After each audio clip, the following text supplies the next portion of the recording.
Hello everyone, and welcome to another round of me inflicting pain upon myself for hours at a time for your amusement. This time around we're playing Batman Arkham Asylum without using our fists. You might think this is impossible since the primary way Batman interacts with things and people is by punching them, and you might be right, but the only way to find out is to either do it yourself, watch this video, or go see if someone else has tried this already. And since you're already here, you might as well stick around.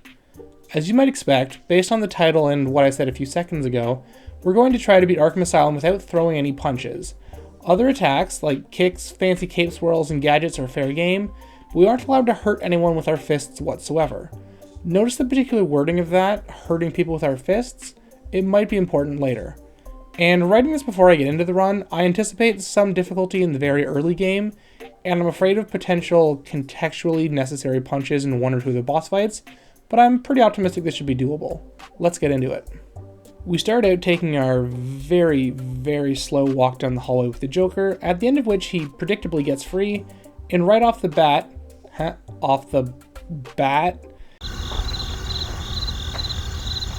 in the tutorial, and things don't look super good when a big square button pops up telling us to punch the enemies. I was super afraid we'd fail the run immediately because we'd have to throw a punch to progress, but it turns out that it's more of a suggestion, and we are actually free to deal with the thugs any way we see fit. In this case, with no damaging gadgets unlocked yet, we opt to jump over their heads, which staggers them and can send them stumbling into the electrified barriers, keeping us locked in the area, taking them each out in a single hit. This will be a weapon of choice for the time being. That said, the very next fight we get into after this one doesn't have any accessible barriers, so we have to deal with our enemies the hard way. Our batarangs are useless, and the only way we can consistently hit enemies without using our fists is to run at them from a distance and jump kick them.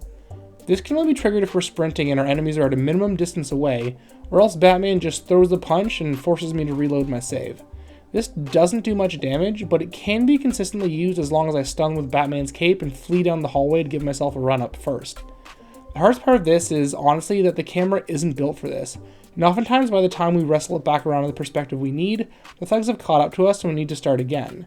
What should be normally about a 15-second fight takes us multiple minutes, but eventually we land the final blow and move on. Next up, we meet Zsasz for the first time, and we fail our first go because we listen to the game and glide kick him in the head, but we can't ground takedown him as we're expected to, so we reload our save and get him with the stealth takedown instead. We meet Harley Quinn and almost fail the run again, because rescuing this prisoner dangling over poison gas causes Batman to punch him right in the face, but after further investigation it turns out we can just leave him dangling there and move on, which we do. We encounter our first Titan juiced up thug, which is mercifully a timed fight, because it would have been incredibly tedious to beat this guy with nothing but our wimpy little jump kicks. Essentially, at this point in the run, any fights that don't feature a nearby electric barrier are terrible, and any fights that do are a walk in the park. Now we need to talk about Predator missions, both in general because they're part of the run, and also because they have a minor complication that I feel I should address before some galaxy brain flames me in the comments. In general, they play like normal, excepting that if you land in front of a thug by accident, you can't just punch him in the face like you might, so the margin for error has shrunk a little bit. So in general, we'll just kind of gloss over these, maybe mention them because they're a part of the game, but the strategy is largely unchanged by the rule set of the run.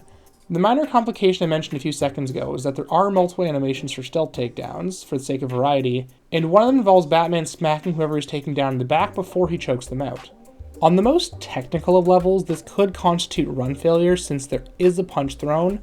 However, I'm going to let this slide completely on account of the fact that the integrity of the run shouldn't hinge on the RNG of what animations we get, but mostly because we're not actually causing damage to an enemy with our fists.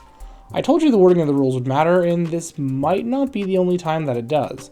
With that out of the way and this encounter done with, we make our way out of the tutorial area and onto the island proper, where we can start with our first main objective of saving Commissioner Gordon. On our way to find Gordon, we notice the Batmobile's car alarm is going off, so we encourage the local hoodlums trying to steal our hubcaps to fix their personality flaws with a little bit of electroshock therapy. This right here is a huge turning point in the run, because we're about to pick up the gadget that makes this whole run possible, Explosive Gel. Explosive Gel does more or less exactly what it says on the tin. It explodes. It can be sprayed on the ground or walls, though only in the shape of a bat, because Batman doesn't want us thinking efficient at managing his time Blobman was the one who sprayed the gel, and damages, throws, and stuns any enemies caught in the blast radius. It can also instantly take down anyone standing next to a weakened wall by blasting them with what is essentially shrapnel, and all of these applications are completely hilarious. The downside of this is that, unlike in Arkham City, we can't use it as a quick gadget, so we're stuck watching Batman slowly draw his perfect little bats on the floor while thugs come up and try to rearrange our face with lead pipes. Most bafflingly is that even if Batman has completely finished dispensing the gel, but hasn't properly admired his handiwork and stood up before a thug hits us, it cancels what we've done and the gel evaporates into thin air, making the main challenge of its use finding a gap where we can get our first spray in. It's almost like this wasn't meant to be our primary way of dealing damage. With our new, wildly inefficient weapon obtained, we rescue some doctors, one with the gel in a very satisfying way, one using good old electric barriers, and one by throwing batarangs at fans. They were not all created equal. At this point in the game, we also come across our first knife-wielding henchman, who requires literally no change to our current strategies. Back on Gordon's trail, we get gassed and play through our first Scarecrow section, which goes exactly the same way it does in a normal playthrough. After we get over our bad trip, we run around a bit before rescuing Gordon, which leads us into the Bane boss fight in major issue number 2. Now, I'm not talking about the fact that we punch Bane in the face in a cutscene, because I established back in my Mass Effect Gunless run that anything taking place in a cinematic without player input shouldn't ruin the spirit of the run. What I'm talking about is the fact that we absolutely have to punch Bane during the fight in order to rip the tubes off his back. I tried using my cape as a substitute and or damaging him with gel when it was time, but neither of these had any effect. The only way it could seem to trigger the tube ripping animation was as part of a standard melee combo, which does naturally involve punching. Here though, is where we get really into the semantics and wording of the run, and say that maybe we kinda sorta actually don't fail. If you recall, I said we weren't allowed to damage any enemies with our fists, and if you look closely at his health bar, we aren't actually causing any damage to Bane at all, likely on account of him being absolutely yoked. The actual fight itself isn't difficult in the slightest, so with the run barely intact due to a technicality, we run Bane over with the Batmobile in what is probably my favorite moment in the whole game, and move on. Next, we head back to the Batcave and fetch the Batclaw. This is notable as a point in the game, but doesn't offer us much meaningful as far as the run goes, besides allowing us to progress into the mansion to start looking for Dr. Young and her research. We rescue some hostages and go looking for the formula, which were the actual main challenge of this run kicks in. Remembering to turn off detective mode so the footage I captured doesn't look like complete garbage. More times than I can count, I finished an encounter or did something kinda cool that I thought would be worth clipping, only to realize it was just a bunch of X-ray looking blue stuff that doesn't really look too good. Anyway, we destroy the formula and run into some Scarecrow gas as we have to save Dr. Young. This Scarecrow section is a bit tougher than the first since it does have enemies to fight, but luckily skeletons are just as susceptible to getting exploded as living humans, so we fight through without too much difficulty and run into our next new enemy type, Baton Thugs. These guys go down pretty much the same as everyone else, so we still don't have to change our playstyle at all.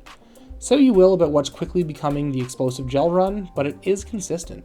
Finally, after all of our efforts, we manage to save Dr. Young and set her free to live a long and fulfilling life. Get out of the way! Botanical Gardens, anyone?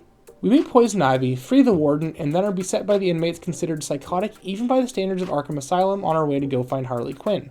These guys, it turns out though, are actually some of the best enemies to fight in this playthrough, despite them typically being super annoying. This is because Batman throws them away after they jump on him, stunning them and allowing for easy deployment of our ordnance. We take on some thugs that Harley sends at us, which is where we learn that yes, the Batclaw is actually sometimes super useful, on account of it sending thugs into a prolonged stagger animation before they fall over, which can occasionally buy us a little extra time to lay down explosives. I will completely forget about this later, after I take a break for a couple days and come back to the run. We also definitely murder this guy by exploding him into the floor.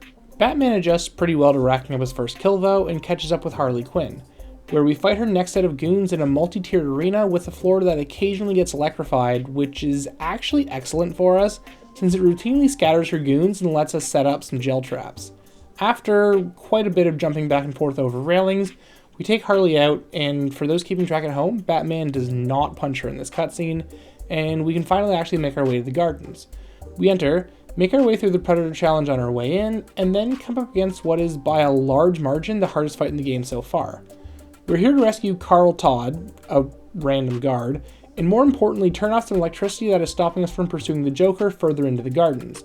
And this room is both absolutely tiny and jam-packed with inmates, making it very difficult to find openings that we can deploy our explosive gel in. I died in this fight more times than I did throughout the entire rest of the game combined, and it really drove home the frustration of getting love tapped in the back of the head and watching the gel Batman has lovingly arranged in the shape of a bat just evaporate in midair, even though it was 100% already on the ground. Eventually though, we managed to find just the right gaps and get through the fight, definitely also killing these dudes on the way by. I think Batman's body count might be higher than he pretends it is.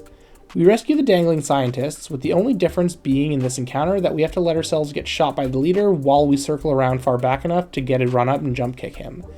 After this is something I've had in the back of my mind since the beginning of the game, our first real fight against Titan thugs. This does play mostly as normal, and thankfully you don't need to punch them at all to ride on their shoulders and make them attack each other.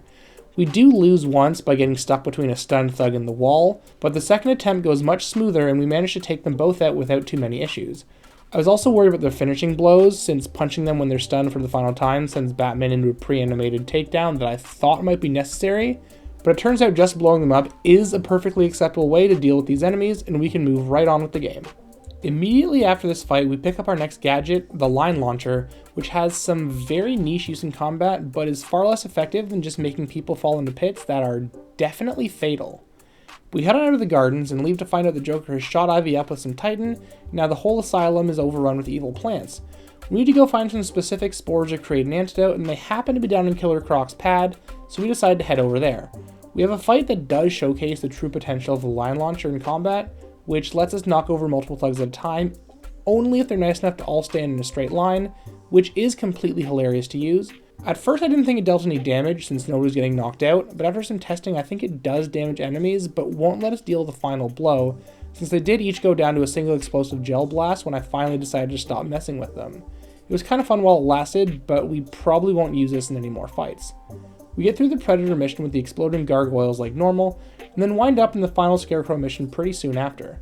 This one could have been hard since we fight an absolute crap ton of enemies in a small enclosed space at the end, but there is a giant skeleton that obligingly takes out most of the other enemies for us, which is awfully nice of him. Back in the real world, we enter Croc's lair, and this part of the game is exactly as lame as it is on a casual playthrough. We repeatedly yeet Croc back into the water with batarangs, after which we head back to the Batcave again to craft the Titan antidote and pick up the Ultra Bat Claw, which I guess we just didn't think we'd need last time we were here. We get sidetracked from stopping Poison Ivy again by Joker threatening to pump lots of Titan into the water supply. We shut off the pumps without much incident of note, considering we're pretty much out of new enemies and gadgets that can change our playstyle and prevent new challenges at this point, and then we do get into what is definitely my favorite fight of the run. There are electric barriers everywhere, plus a Titan thug, so we have tons of easy ways of beating up enemies without punches, and it's just very satisfying to beat such a large fight without repeatedly getting punched in the back of the head while trying to deploy gel. Continuing onwards, the game fully acknowledges the pit from earlier as lethal by not letting us throw hypnotized guards down it, which I think has some interesting implications. And then we're at the Poison Ivy fight. This boss fight is rough, but doable, since Ivy hits like a truck and has many extra opportunities to hit us while we deal with her ads during the fight. Luckily, she does have a tendency to stun them with her own attacks, so as long as we manage our health and positioning, there's no shortage of opportunities to lay down some explosives. It takes a couple tries, but we get it done and move on to the endgame, where all that's left is to attend the Joker's party. And this is where it ends. This run is not possible, even with our pretty sketchy interpretation of the rules to get past Bane. No amount of kicks or explosions will trigger the animation when the Joker takes damage, which must be activated with a 3-punch combo. The Bane loophole doesn't apply here, since the animation triggers the damage instead of starting the next phase of the fight after the damage has already been dealt, meaning that we lose, and learn that it is definitely not possible to beat Batman Arkham Asylum without using your fists.